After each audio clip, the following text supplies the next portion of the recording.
Did বা will did.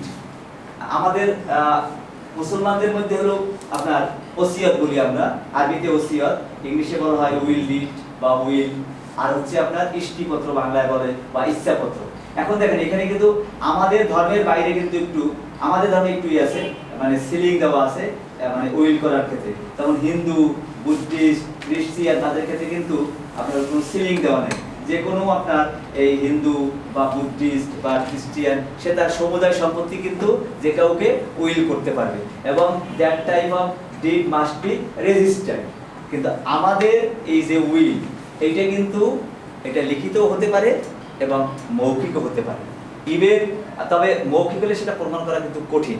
আমি সাদা কাগজে করতে পারি, আমি কার্টিজে করতে পারি, স্ট্যাম্পে করতে পারি। একমাত্র আমাদের দেশে একটা দলিলই আছে, যে দলিলটা আপনার এখনো আপনার রেজিস্ট্রেশন তো দরকার নাই এবং লিখিত হওয়ারও দরকার নাই, মৌখিক করা, সেটা হচ্ছে কি ওয়াসিয়ত।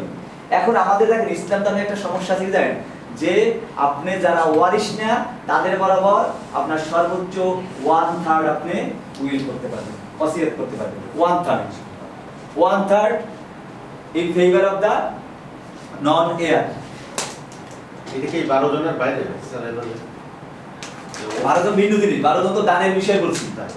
আমি বলি যারা ওয়ারিশ, এখন ওয়ারিশটা শুনেন, যেমন মনে করেন আমার ছেলে আছে, মেয়ে আছে আর ওয়াইফ আছে। এখন আমার ভাই আছে, বোন আছে। এখন কিন্তু আমি মারা গেলে আমার ভাই বোন ওয়ারিশ হবে, যেহেতু আমার ছেলে আছে। সুতরাং এখন এখানে আমি যদি ভাইকে আমি উইল করি, তা আমার সম্পত্তির 1/3 সর্বোচ্চ উইল করতে পারবো। আর যদি ওয়ারিশ বরাবর করি, তাহলে আমি 1/3ও করতে পারি বা 1/3 এর বেশিও করতে পারি।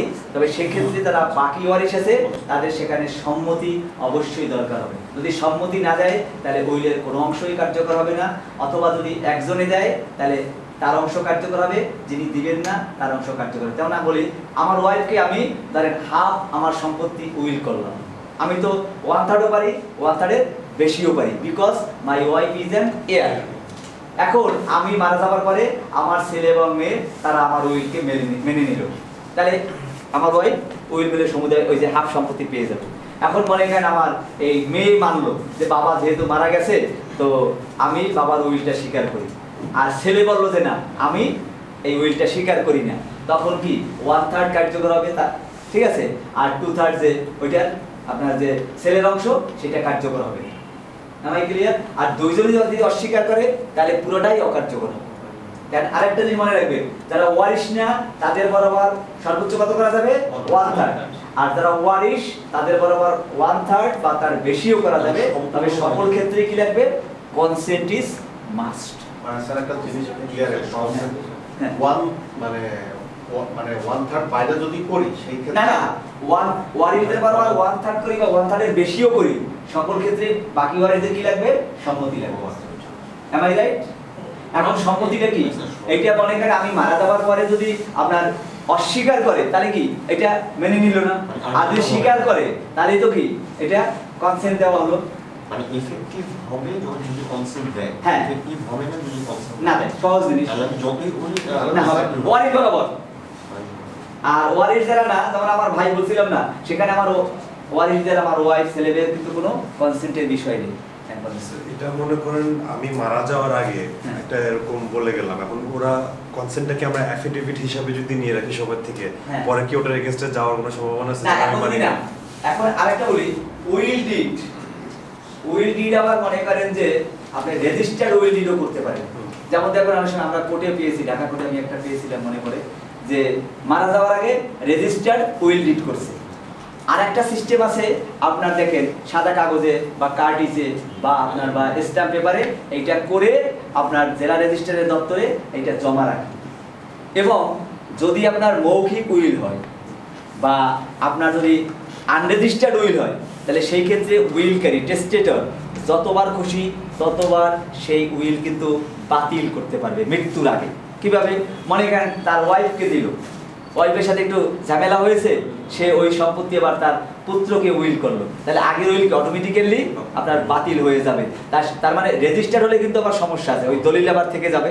যদি আপনার মৌখিক হয় বা আপনার লিখিত হয়, উইদাউট রেজিস্টার মানে আনরেজিস্টার্ড হলে কিন্তু মানে এটা আপনার যতবার কি করা যাবে, বাতিল করা যাবে। স্যার রেজিস্টার হলে কি আবার ক্যান্সেল করে দাও? আবার হ্যাঁ, না তখন আবার মনে করেন বাতিল করে কোর্টের মাধ্যমে ওইটা দলিলটা বাতিল করাতে হবে। এখন এই যে উইল ডিডটা বলি, আমার উইলটা কিন্তু দেখবেন আগে এক সময় কিন্তু প্রত্যেকটা হিন্দু ফ্যামিলিতে কিন্তু আপনার উইল ছিল। কৃষ্ণকান্তের উইল, বৈকুণ্ঠের উইল, শরৎ বাবু, আবার বঙ্কিমচন্দ্রের।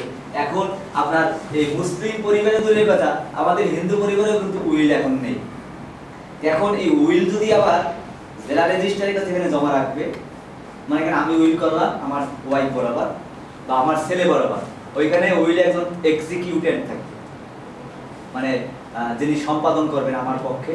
যদি সে মারা যায় অথবা ভুলে যদি উইলে এক্সিকিউটেন্টের নাম বা এক্সিকিউটরের নাম লেখা না হয়, তাহলে কিন্তু আবার কিভাবে লেটারস অফ অ্যাডমিনিস্ট্রেশন নিয়োগ করতে হবে, যে এইটা ইমপ্লিমেন্ট করবে উইলটা। তারপরে আমি মারা যাওয়ার পরে আমার ছেলে সে গিয়ে দরখাস্ত করবে ডিস্ট্রিক্টের কাছে যে আমার বাবা একটা উইল করেছিল।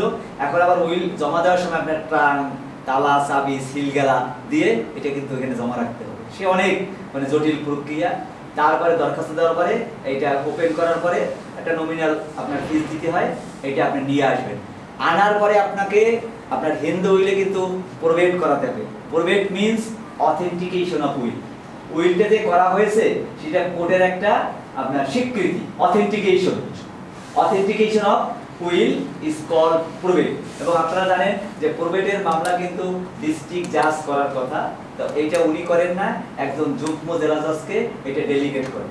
এখন দেখেন যদি আপনার এই যুগ্ম জেলা জজে একটা কন্টেস্টিং প্রবেটের মামলা হয়, তখন কিন্তু সেই যুগ্ম জেলা জাজ করতে পারবে না, সেটা আবার চলে আসবে কোথায়, আপনার ডিস্ট্রিক্ট জাজ করে। তখন ডিস্ট্রিক্ট জাজ নিজেও শুনতে পারেন অথবা অ্যাডিশনাল ডিস্ট্রিক্ট জাজও সেই প্রবেটের। যেমন আমি একটা জীবনে কুমিল্লাতে কন্টেস্টিং প্রবেটের মামলা এভাবে রায় দিয়েছি।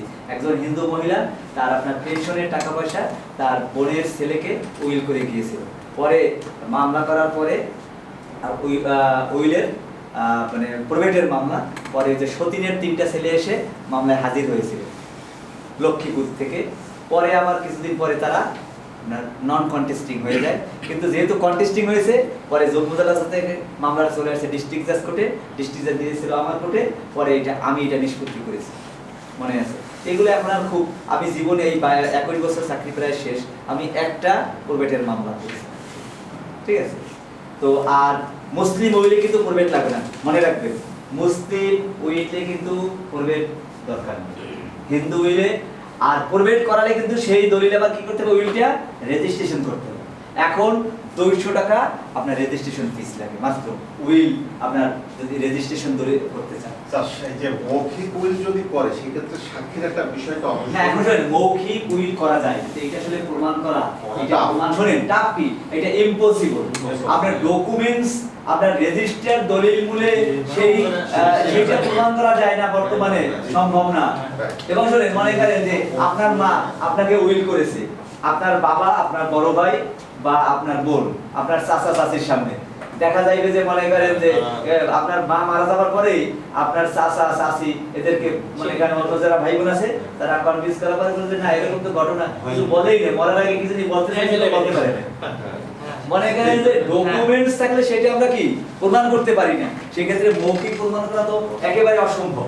স্যার হ্যাঁ ভাই, মনে করেন আমার বাবা এখন একটা উইল করে গেল, XYZ কে এগুলো সব দিয়ে যাবে, এখন এখানের জন্য কি আমাদের কনসেন্ট লাগবে, আমার ভাইদের, আমার মায়ের? মানে কাকে দিয়ে যাবে? XYZ, মানে আমাদের ফ্যামিলির কেউ না, এখন বলা 1/3 পর্যন্ত দিতে পারবে, কনসেন্ট লাগবে উইল হলো। হ্যাঁ শুনেন, দানে কিন্তু কোনো কনসেন্টের বিষয় নাই, ঠিক আছে। উইলে যদি যারা ওয়ারিশ না তাদের বরাবর 1/3 তো করা যাবে সর্বোচ্চ, সেক্ষেত্রে কোনো কনসেন্টের দরকার নেই। ওর বেশি হলে লাগবে, হ্যাঁ ওর বেশি হলে লাগবে না, 1/3 বেশি তো করাই যাবে না। কথাটা সহজ বোঝার চেষ্টা করেন, যারা ওয়ারিশ না তাদের বরাবর সর্বোচ্চ 1/3 উইল করা যাবে, সেক্ষেত্রে কোনো কনসেন্টের দরকার নাই। আর যারা ওয়ারিশ তাদের বরাবর 1/3 করা যাবে বা 1/3 এর বেশিও করা যাবে, তবে সকল ক্ষেত্রেই 1/3 করুক বা 1/3 এর বেশি করুক, বাকিদের কি লাগবে, সম্মতি লাগবে। মানে মাথায় একটু সেট করতে হবে। ওকে আপনার সর্বোচ্চ হ্যাঁ বলেন তো হ্যাঁ কতজনকে করা যাবে কে না এরকম কোনো না আমি যতদূর খুশি ততদূর করব। তবে বললাম না যে উইলটা আপনার যতবার খুশি ততবার কি করা যায় বাতিল করা যায় ঠিক আছে আর দান কিন্তু আপনার রেজিস্টার্ড এখন তো আনরেজিস্টার্ড আপনি দান করতে পারবেন না সমস্ত দান কি রেজিস্ট্রেশন কম্পালসারি